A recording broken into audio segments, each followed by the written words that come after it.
senhores telespectadores, há um rifão popular que diz que longe das vistas, longe do coração. E, portanto, a inversa também devia ser verdadeira. Perto da vista, perto do coração. Mas não é, Não há nada tão perto da vista de Lisboa como Almada. E, todavia, o lisboeta mal conhece a Almada. O lisboeta sabe que em frente está a Almada, sabe que a Almada é uma grande cidade, mas não vem cá. Tenho aqui, do meu lado esquerdo, a ponte.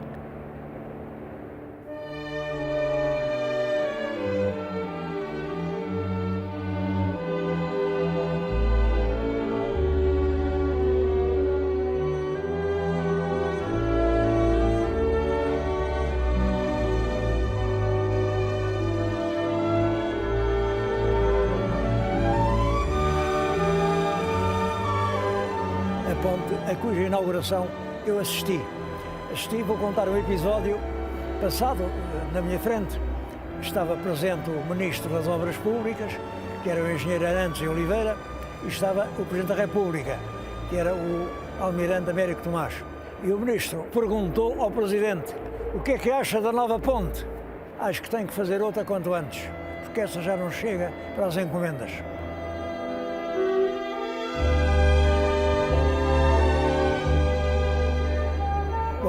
O chefe de Estado tinha uma certa razão. Rapidamente esta ponte se esgotou.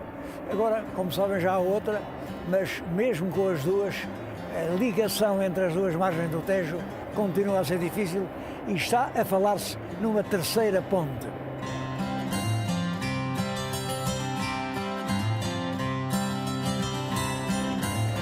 Quanto ao monumento a Cristo Rei, a ideia surgiu no espírito do cardeal Cerejeira, quando em 1934 visitou o Brasil e avistou aquele monumento extremamente esmagador, que é o Cristo Rei do Corcovado, um morro imenso, um Cristo também imenso, abençoa a cidade maravilhosa.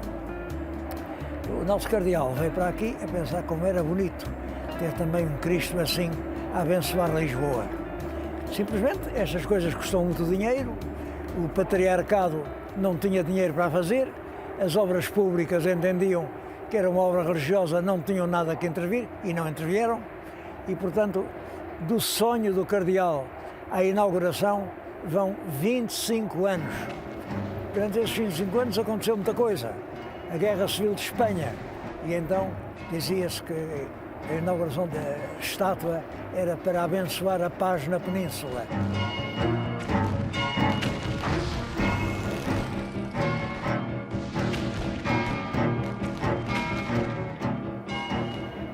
A Segunda Guerra Mundial, que veio dificultar muito a recolha de esmolas em todas as igrejas do país, milhões de pequenas esmolas.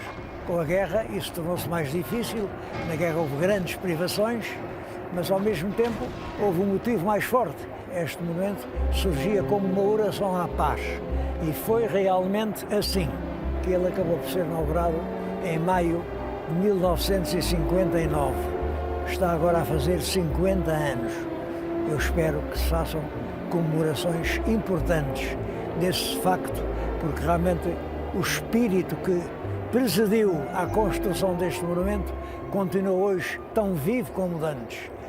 Deus abençoa a paz. Todos queremos a paz. A paz é a aspiração universal e suprema de todos os povos civilizados.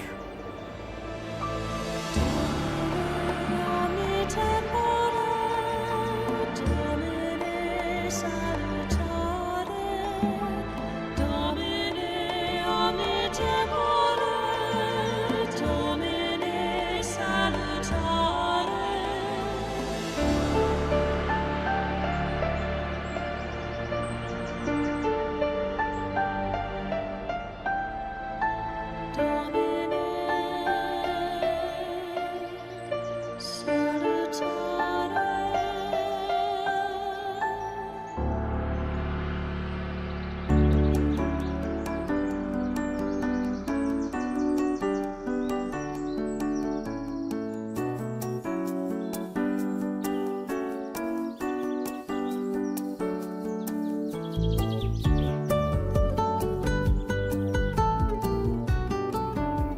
história da Almada tem duas fases.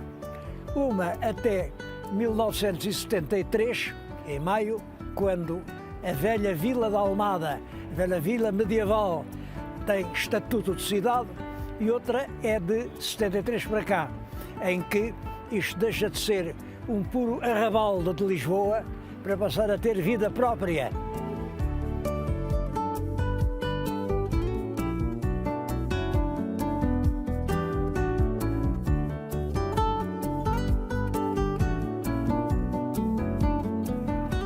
O Teatro Municipal de Almada, que é a sede de um festival de teatro anual da maior importância à escala nacional, este centro é muito recente.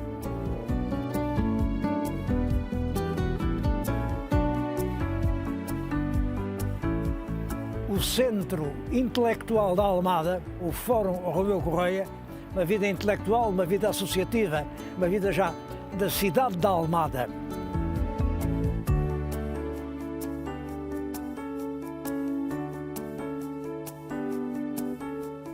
Eu acho que a cidade e o concelho têm muito que ver, muito mais do que se julga. E vamos hoje dar uma pequena volta aqui pelo concelho da Almada.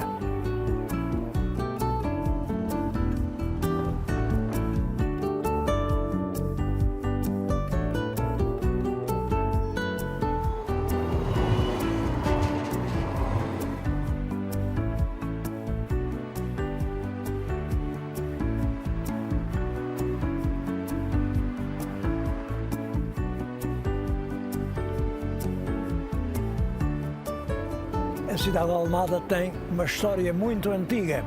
Isto foi povoado na época romana, foi uma cidade importante no tempo dos árabes. Aliás, é daí que vem o nome, Almada.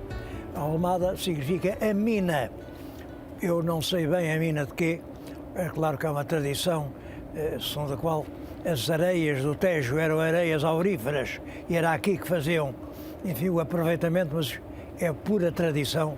Não há documento nenhum que o prove.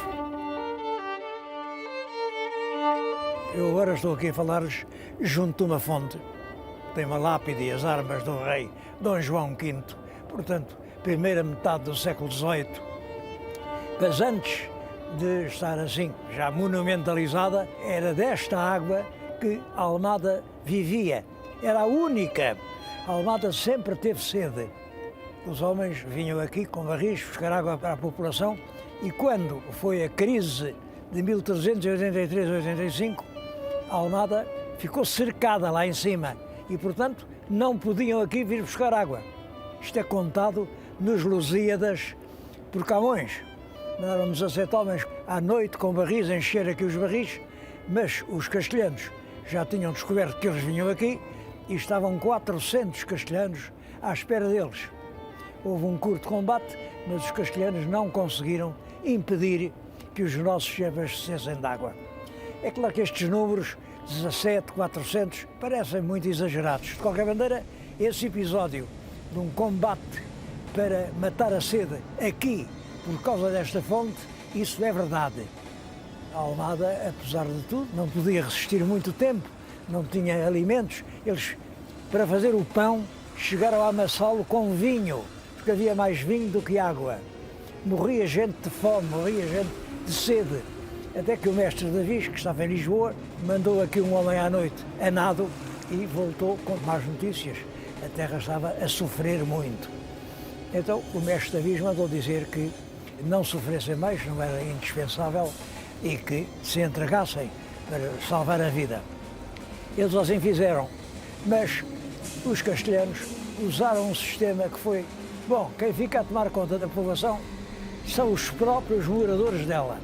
O que é que agora obedecem é ao rei de Castela. E para garantirmos que eles obedecem lealmente, eles entregam-nos os filhos pequeninos. Os filhos dos principais moradores foram todos entregues aos capitães castelhanos. E com este recado, vocês agora ou nos são leais ou quem paga são os vossos filhos. Isto é dramático. Sabemos que os homens bons da Almada, apesar disso, logo que os castelhanos foram embora, voltaram a tomar voz pelo mestre Davis. Não sabemos o que aconteceram aos inocentes que ficaram em poder deles. Provavelmente não aconteceu mal nenhum, porque a humanidade, apesar de tudo, presidiu sempre a essas relações.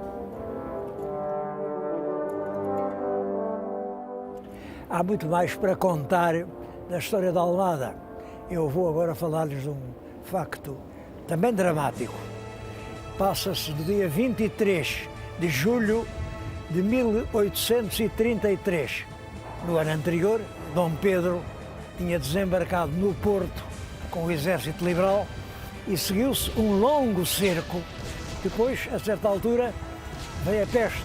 Matava todos os dias muita gente. Dom Pedro pensava já em se entregar, em fazer um acordo qualquer, porque aquela guerra parecia perdida. Os miguelistas tinham concentrado ali 80 mil homens. É então que surge uma ideia, destacar uma pequena parte desse exército e desembarcá-la noutro sítio do território para criar uma segunda frente. O Duque da Terceira sai com uma coluna pequena, cerca de 2 mil homens. Eles traziam só 2 canhões, parecem peças de brincar, e acabaram por desembarcar em Cacela a Velha, perto de Tavira. Em parte nenhuma encontraram resistência e assim vieram sem ninguém dar um tiro para se opor a que eles avançassem sobre Lisboa. De Lisboa virou o avanço e então um general miguelista, Teles Jordão, reúne à pressa as forças que consegue juntar, que eram poucas porque o exército estava todo lá em cima no Porto. Acontece que Teles Jordão era um homem extremamente odiado. Ele era o carcereiro dos presos de São Julião da Barra. Era um homem que gostava de fazer mal. E quem mal pratica, mal espera. Ninguém era tão odiado como Teles Jordão. Ele veio aqui com as suas forças, mas o ímpeto da coluna do futuro Duque da Terceira é enorme e vem desde a Cova da Piedade até aqui, com os soldados a fugir, a serem realmente espingardados, e muitos deles, nessa aflição, tentaram regressar a Lisboa, deitando-se aqui ao rio. Eles não sabiam nadar o bastante para chegar a Lisboa e morreu muita gente aqui afogada. O próprio Teles Jordão foi gravemente ferido e foi enterrado aqui na areia. Dizia-se depois que foi enterrado ainda vivo. Muito tempo depois, ainda se cantava: lá vem o Teles Jordão a caminho do inferno. Os diabos estão contentes, têm carne para o inverno. Essa vitória foi decisiva, porque expulsa essa pequena força. Os tropas liberais puderam no dia seguinte embarcar aqui em Faroas e atravessar o rio sem que do lado de lá houvesse a mínima reação. Ninguém disparou um tiro. Os nossos homens liberais desembarcam ali no dia 24 de julho, onde é já o Cais de Sodré. Como podem calcular, dominar a capital de um país era considerado dominar o país. Portanto, a guerra que umas semanas antes parecia completamente perdida, agora, com a ocupação da capital, parecia completamente ganha. Realmente, Dom Miguel e o seu exército vieram ainda para baixo, tentaram em vão expulsar os liberais da capital, foram sucessivamente derrotados, até que no ano seguinte, em 34, Dom Miguel foi obrigado a assinar a Convenção de Évora Monte e a abandonar o país. É então com essa vitória militar que se instala definitivamente o regime liberal em Portugal. Porque, embora a Revolução Liberal tivesse sido muito mais cedo, foi em 22, a verdade é que essa revolução encontrou uma grande resistência nas estruturas sociais do país e, de facto, só pela força das armas, em 34, é que Portugal entrou no regime das nações com Constituição e regidas, portanto, pelas novas ideias políticas.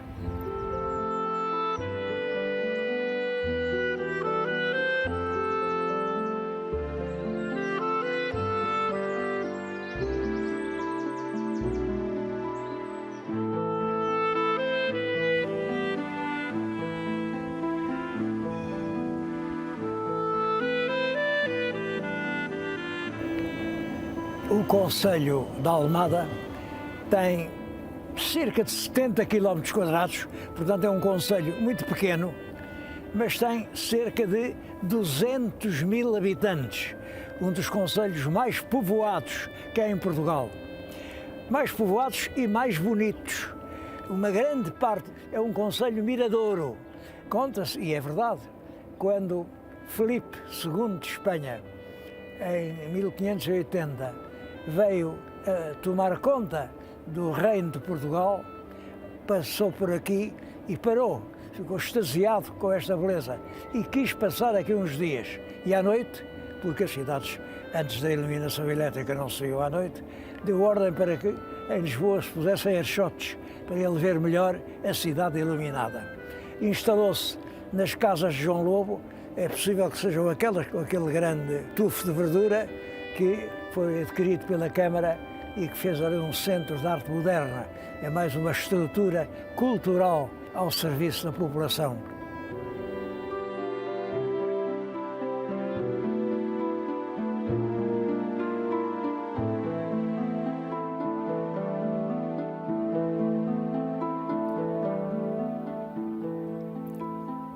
Um outro mirante surpreendente aqui do concelho da Almada é este do Convento dos Capuchos, aqui neste terraço. Como veem, isto é uma homenagem que foi prestada a Pablo Neruda. Eu penso que as coisas todas se podem compor e nem Pablo Neruda deve fazer sombra a São Francisco, nem São Francisco deve fazer sombra a Pablo Neruda. Isto assim como está é que choca realmente toda a gente.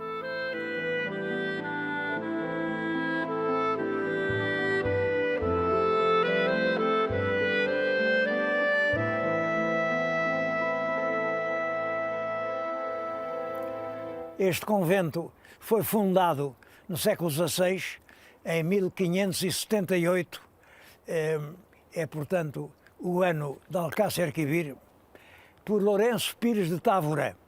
Era um grande fidalgo, conselheiro do rei, e criou este convento que depois os seus descendentes usaram várias vezes como túmulos. Estão enterrados na capela.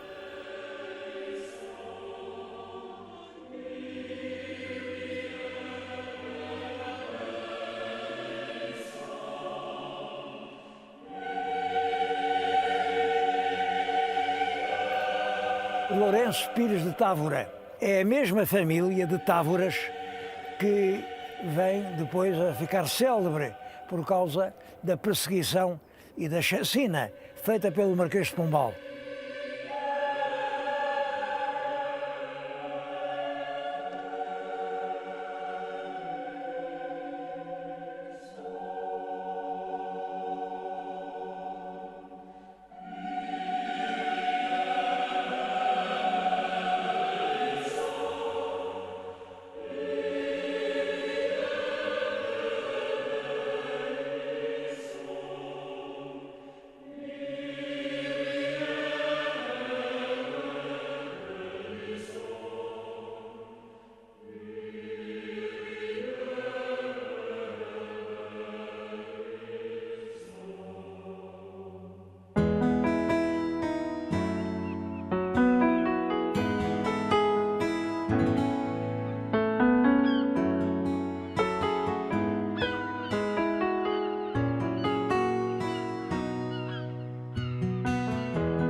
A Faria tem história com todas as terras. Há 100 anos era uma vila muito progressiva, um centro de veraneio, muito recomendada pelos médicos às crianças. Era um ar bom, temperado pelo ar do rio, e juntava-se aqui no verão o que havia de mais fino em Lisboa. Há 200 anos, 250, era uma miserável aldeia de pescadores, aqui pequenas choupanas envolvidas pela mata. Ora bem, e é nessa altura que se passa o que eu vou contar. O Marquês de Pombal precisou fazer uma mobilização de tropas e, portanto, mandou recensear muitos mancebos. Bom, e os mancebos, que nunca gostaram muito de tropa, naturalmente fugiam. Fugiam para onde? Eles foram se esconder nas cabanas dos pescadores da Praia da Travaria. Pombal chama o intendente Pinamanique, encarregam de vir aqui com um capitão com muitos soldados, pegar-lhe o fogo e queimar vivo quem lá estivesse dentro. O capitão era um homem com coração e quando as chamas começaram a destruir as cabanas, os pobres rapazes correram e ele parece que os deixou fugir. E acho que ninguém ficou assado. De qualquer maneira, o episódio ficou célebre, porque isto foi no ano 1777. É o ano exatamente em que Pombal sai do poder. Depois acusava-se o Pombal exatamente de brutalidades desse género, porque Pombal o que o impôs foi restaurar o poder do Estado.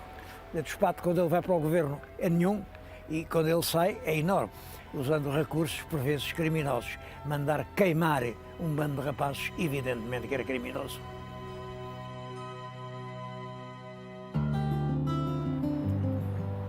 A Caparica tem uma praia extraordinária. É um areal com cerca de 30 quilómetros. Começa além, diante da cidade, e vai até à Fonte da Telha. É a praia mais popular de Portugal.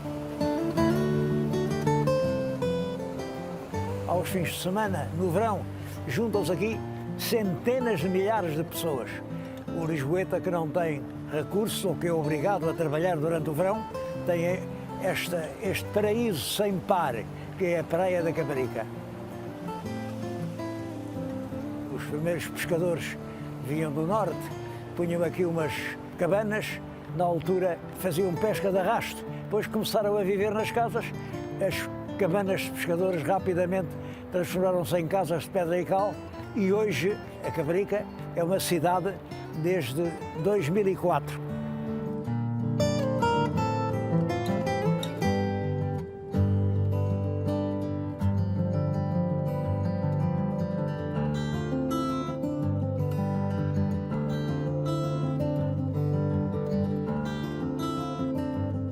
A lição a tirar de todo este concelho, a velha Almada transformou-se, renasceu, mas não se renegou a si própria. Não aconteceu como tem acontecido em tantas cidades portuguesas em que o crescimento estrangula a cidade. Não, aqui a cidade cresceu com harmonia.